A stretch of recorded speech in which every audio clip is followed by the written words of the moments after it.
The stars outside the viewport glimmered like distant promises as the hulking slaver vessel drifted silently through the void.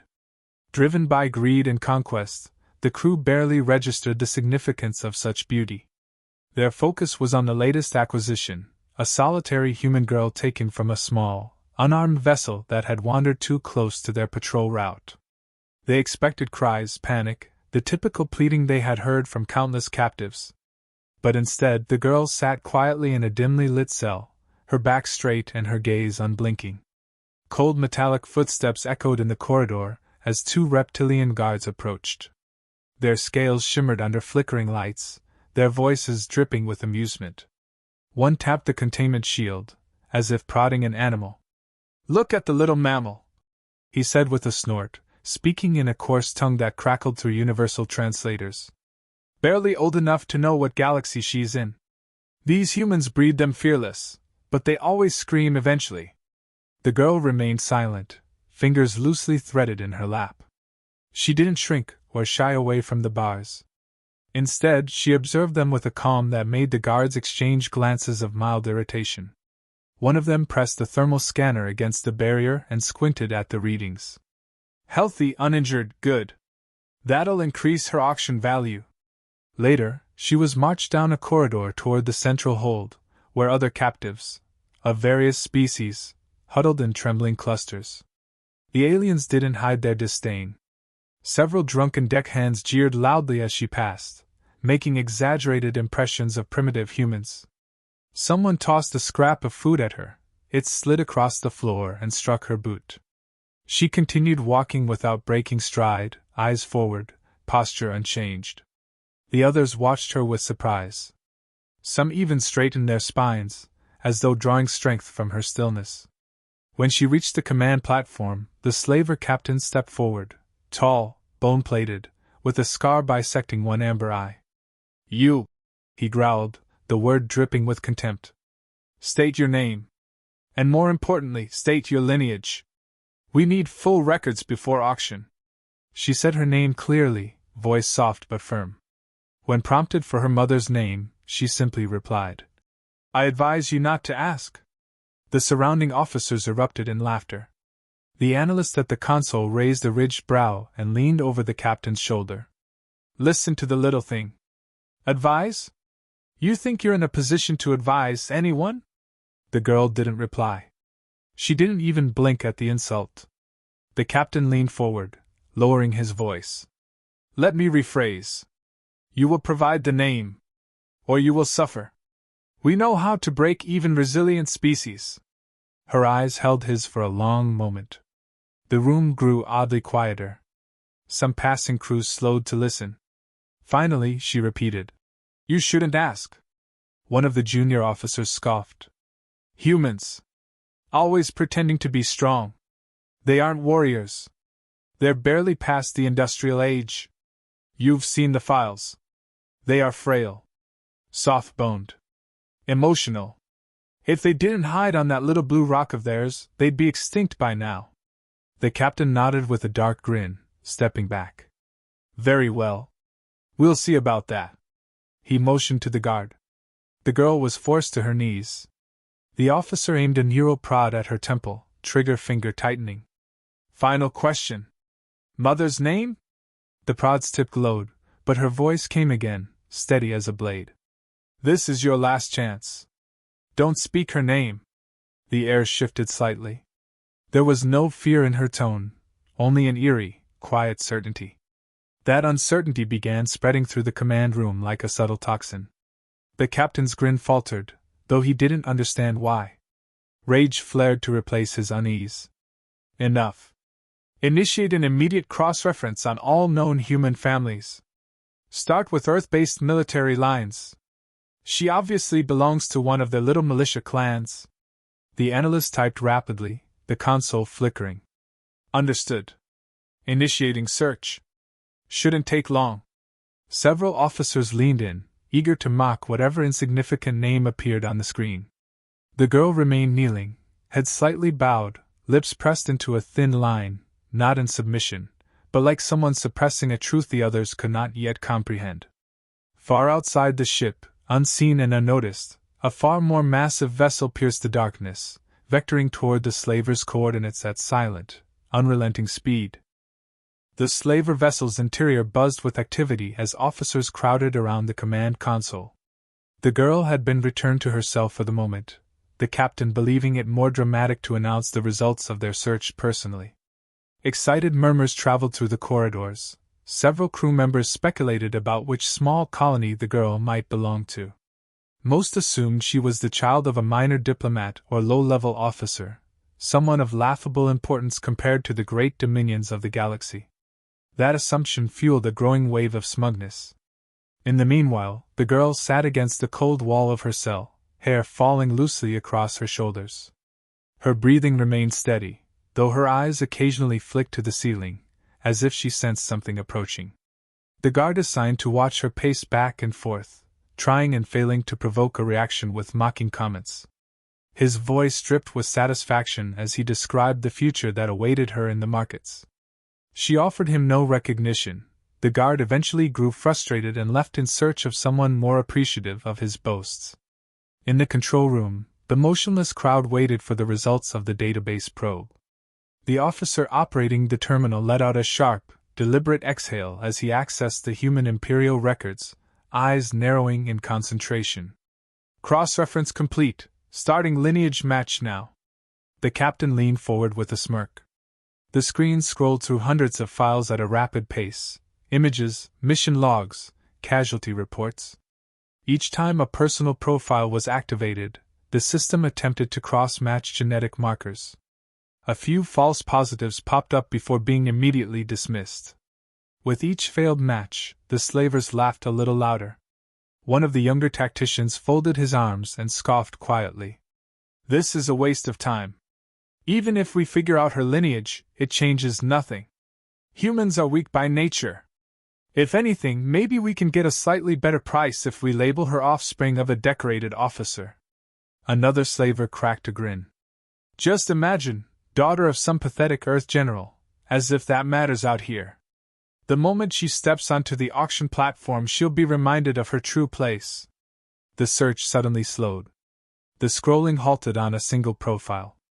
The console beeped twice, and the room fell silent. The captain frowned, confused by a large black bar across the document. One of the lieutenants stepped forward and tapped the screen. Why is this section redacted? Civilian records shouldn't be classified. A shrill alert appeared. Data sealed, security clearance, Omega. The lieutenant's scale-plated hand trembled slightly. No one in the room had ever seen that level of clearance used in a civilian registry. The analyst's fingers danced quickly across the keys. Attempting bypass protocol. If we can get the mother's name. A warning flashed. Unauthorized access detected, threat classification, severe. The captain swallowed. Threat classification? That's a military-level tag. Lieutenant, bypass it. Anxiety threaded through his voice. The lieutenant hesitated, then entered a new code. The console hissed and finally unlocked a section of the file. They expected a name. What they saw instead was a title. Reclaimer, Commanding Admiral, Terran Core Fleet. A hush fell across the bridge. Someone dropped their data pad, the metallic clang echoing like a gunshot. The captain felt cold sweat form beneath his armored collar. He stared at the screen, reading the lines of operational history, eliminations of entire pirate armadas, neutralization of multiple invasion fleets, planetary sieges resolved in single-day engagements. Battle after battle marked by ruthless efficiency, no quarter given. Entire civilizations had been wiped from the star charts under her command. A trembling whisper came from the back of the room. That's not a myth? The captain's throat tightened. He recalled a rumor told in hushed tones across mercenary channels. A single human admiral who had turned an encroaching empire into debris within the span of a year. No official transmission ever captured her face, but every survivor who spoke of her agreed on one thing: humanity was not merely a species, they were an unstoppable force once provoked. Suddenly, the ship's comms crackled to life. Every light dimmed for a single heartbeat. Then a recorded voice spoke in flawless galactic standard, calm, concise, almost gentle. You have precisely 10 minutes to return my daughter. No ID code. No prefix. Just a voice. Still, every officer recognized its tone instantly. Terror swept through the command room in a silent surge. The captain opened his mouth to issue a command, but no sound came. He stared at the screen where the Admiral's title glowed like a burning brand. Far below, in her cell, the girl slowly stood as if acknowledging a distant signal. She didn't smile. She simply raised her head, eyes sharpening with quiet recognition. The vessel around her began to tremble, not from any external impact, but from the weight of imminent consequence. An urgent alarm blared across the slaver vessel as officers scrambled to respond to the transmission.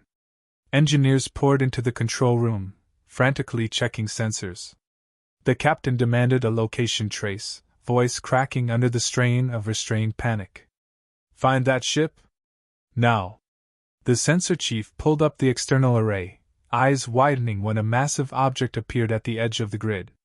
It wasn't broadcasting a standard identification code, just a dead silent shape larger than any vessel the slavers had ever encountered. Its hull held no markings. The chief's lips parted in disbelief. That's not just a warship. That's a superdreadnought. The captain staggered back a step, his authority dissolving in real time. Impossible. Humans don't deploy those outside of full war declarations. The sensor chief didn't answer. He didn't need to. Everyone in the room now realized the significance of the Admiral's reputation. She didn't negotiate. She didn't posture. She acted, and whatever remained afterwards served as the warning. The transmission repeated. The same composed voice. 9 minutes remaining. Crew members looked at each other with pale, horrified expressions. Someone muttered a desperate plea to open negotiations. The captain slammed his fist onto the console, snarling, but the edge of command left his voice. Send a message, tell them we're willing to cooperate. Offer reparations. Offer tribute. Anything. The calm officer swallowed and opened a channel. His voice trembled. Human vessel, this is slaver Captain Vroke of the Kshar Dominion. We have your property. We are prepared to return her unharmed and compensate for any, inconvenience. There was no reply. The calm officer stared at his console, sweat dripping down his brow. I think they're ignoring us. Behind them, the tactical panel flickered again and a new warning flashed across the screen. Weapons lock detected. The ship's chief of security choked on his breath. They've acquired firing solutions. Panic erupted. Officers shouted contradictory orders, attempting to power up defensive shields, but the system failed to respond. A message appeared on every monitor simultaneously. External override engaged. Control denied. One of the lieutenants gasped. They've already hacked the ship. Static burst through the intercoms, then abruptly shifted to a single sentence spoken in the Admiral's measured tone.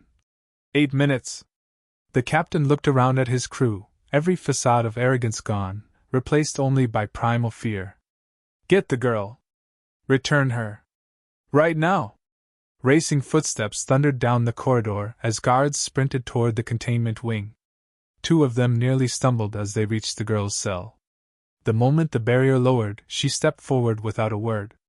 The guards didn't manhandle her this time. They simply gestured frantically toward the command deck, urging her to hurry. As they navigated the passageways, desperate slavers backed away, giving her a wide berth. The air was heavy with the dawning realization that this entire ship hung in the balance. Small sparks crackled from ceiling conduits as the human dreadnought tightened its grip over their systems. Emergency power rerouted without their consent, and gravity generators began fluctuating by fractional degrees, a warning, subtle but undeniably deliberate. They reached the command deck, and the girl stepped out in front of the trembling officers. No one mocked her now.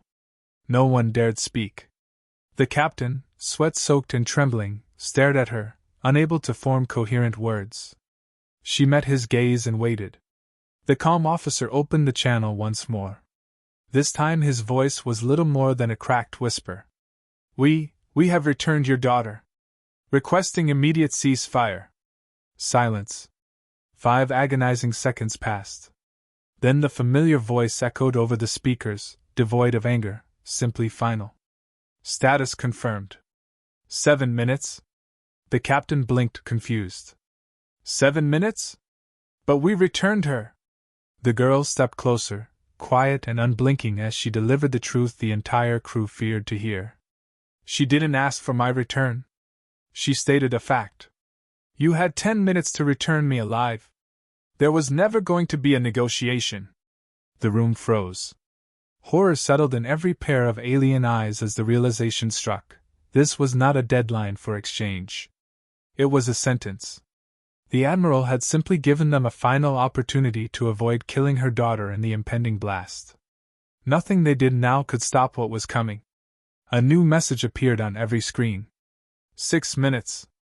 Evacuation recommended. Chaos detonated instantly. Officers shoved past one another, screaming for escape pods. Security personnel threw down their weapons and bolted for the hangar. In the midst of the frenzy, the girl remained still, her calm composure a stark contrast to the hysteria unfolding around her.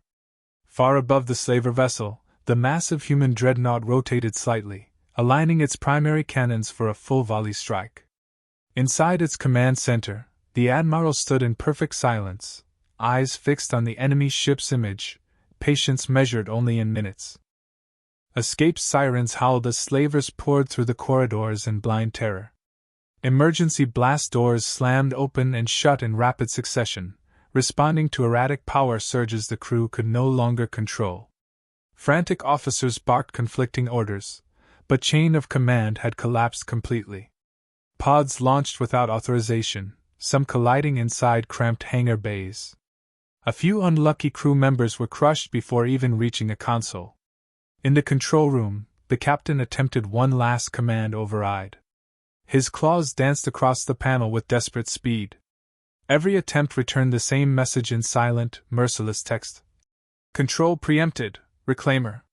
He backed away from the console, heart pounding. Rage gave way to dread, and dread to resignation. He realized he was no longer a slaver commanding a ship. He was simply prey, marked and accounted for.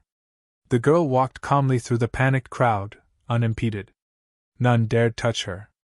Some didn't even look in her direction. She passed the mess hall, where several crews sat motionless on the floor, staring into nothing, too overwhelmed to move. They knew it was futile to flee. Rumors had traveled fast. Those who tried to escape in pods were suddenly getting no life support signals. Every pod had been remotely disabled before it even cleared the launch bay. The dreadnought's voice returned over the comms. 5 minutes. An explosion reverberated from a lower deck. Fuel line ruptures created a series of cascading power failures. Panels sparked. Lighting flickered. The very structure of the vessel groaned as if under the weight of the Admiral's will. On the command deck, the girl stood before the viewport, eyes fixed on the distant shape of the dreadnought. She wasn't smiling or gloating, that wasn't her nature. Instead, she appeared contemplative, quietly acknowledging the immensity of what her mother had decided. Behind her, the captain finally lowered himself to the floor, trembling hands covering his face. He let out a hoarse, broken sound that might once have been a plea. It didn't matter anymore. A new line of data appeared on the tactical display. Primary batteries, charged. Subsystems along the slaver's hull began to fail entirely. Turret bearings locked. Shield generators went completely inert. Engines slipped into cold shutdown as the dreadnought disabled every functional component with surgical precision. There was no chaos on the human side, only flawless execution. 4 minutes. The remaining officers sprinted toward lifeboats, only to find hatches sealed shut. Fist and claw pounded against reinforced doors, but nothing moved. They didn't realize each pod was being held in place by external tractor locks. The dreadnought had already chosen who would survive this encounter, and the list did not include them. The girl lowered her gaze, finally turning away from the viewport. She knew the countdown wasn't for her benefit. It was her mother's way of stating her resolve, giving the slavers every possible second to digest their failure. The Admiral understood that terror could be a lesson. That certain mistakes only sink in when one is forced to live with them until the very last moment. The ship's intercom crackled again, but this time an unfamiliar voice filtered through, a calm, measured tone of a human officer aboard the dreadnought. Extraction team inbound. A circular section of the ceiling above the girl hissed open, and a group of armored marines descended via gravline. The slavers that remained alive recoiled, afraid to even lift their weapons. The marines moved with practiced precision, surrounding the girl in a protective formation. The lead marine gave her a short nod. Received your beacon response. Extraction confirmed. The girls stepped into their formation. Not once did she look back at the captain or the crew. They shrank away as if her proximity alone might bring judgment faster. As the marines led her to the breach shuttle positioned in the makeshift drop bay, tremors rippled along the slaver vessel's spine. Long-range scanners, still partially functional, finally identified the dreadnought's full armament array, a staggering arsenal that no slaver fleet, no matter how large, could ever hope to match. Even the seasoned marines who escorted the girl carried weapons far more advanced than anything the captors had ever witnessed. She boarded the shuttle and took her seat without a word. The pilot engaged the docking clamps. 2 seconds later, the shuttle launched cleanly, sliding out through a newly cut breech door. Behind it, the slaver vessel floated helpless and exposed in the dark, surrounded by static trails left from failed escape attempts. The shuttle accelerated toward the looming dreadnought and locked onto its intake bay. No voices were raised. No warnings were issued. The human ship simply accepted its passenger and sealed its hull again with quiet finality. The comms of the slaver vessel blared once more. 2 minutes. The shuttle glided into the silent receiving bay of the dreadnought. The moment the doors sealed behind it, atmospheric pressure equalized and the ramp descended. The girl walked forward at a steady pace as armed officers stood at respectful attention on either side, helmets bowed slightly in deference. She passed through the bay and stepped into the central corridor, where polished steel walls reflected the calm purpose of every crew member she passed. No one spoke. They only observed with quiet reverence as she approached the command lift. The lift doors opened with a gentle hiss. She entered alone. A soft tone confirmed the biometric lock and carried her to the bridge. Seconds later, she stepped out onto a raised platform overlooking a vast array of tactical stations and holodisplays. All activity ceased. Officers and pilots froze in place. The admiral stood near the center of the bridge, hands clasped behind her back, eyes fixed on a projection of the enemy ship. She didn't turn immediately. Then, slowly, she exhaled and glanced over her shoulder. Their gazes met. The admiral's stern expression shifted briefly, her sharp features softening in a way no one else in the galaxy had ever seen. She stepped forward and placed one steady hand on her daughter's shoulder. No words passed between them, none were needed. The girl nodded once, acknowledging both gratitude and understanding. The admiral turned her attention back to the projection. Without raising her voice, she gave a single command. Fire! At that exact moment, energy signatures surged through the dreadnought's primary conduits. The forward batteries lit up like distant suns. In less than a heartbeat, incandescent lances of raw power tore through the void, connecting directly with the slaver vessel's hull. There was no explosion in the ordinary sense. The enemy's ship simply disintegrated, reduced instantly into expanding fragments of molten metal and ionized gas. No debris drifted in recognizable form. Every sensor confirmed complete elimination of the target. Silence reclaimed the dreadnought's bridge. Officers returned to their stations with renewed precision. Messages from auxiliary ships began arriving, confirming system integrity and requesting further orders. The admiral offered no immediate response. She stood quietly for a moment longer, watching residual energy fade from the tactical display. The girl stood beside her, posture relaxed for the first time since her capture. A junior communications officer cleared his throat and stepped forward with caution. High Command is transmitting an open channel request. Multiple factions are already transmitting acknowledgments regarding this incident. The admiral didn't look away from the display. Transmit a single message, she said. Make it clear. Humanity is not to be approached without request or consent. Any attempt to harm a citizen will be met with decisive and final action. The officer bowed his head and moved to transmit. Throughout space, news of the event spread instantly across encrypted networks and unmonitored channels alike. Slaver guilds deleted planned raids on human shipping routes. Pirate syndicates erased entire data clusters containing Earth-based target lists.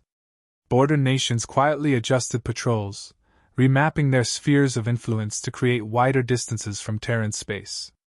Rumors, once whispered in disbelief, became established truth. Humanity did not bluff.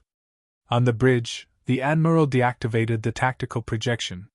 She finally addressed her daughter in a quiet voice that only she could hear. "You knew I would come." The girl nodded. "I warned them." A faint smile touched the Admiral's lips, an expression as rare as a supernova. "Yes," she replied. "You did." They walked across the bridge together. Officers stepped aside without being asked.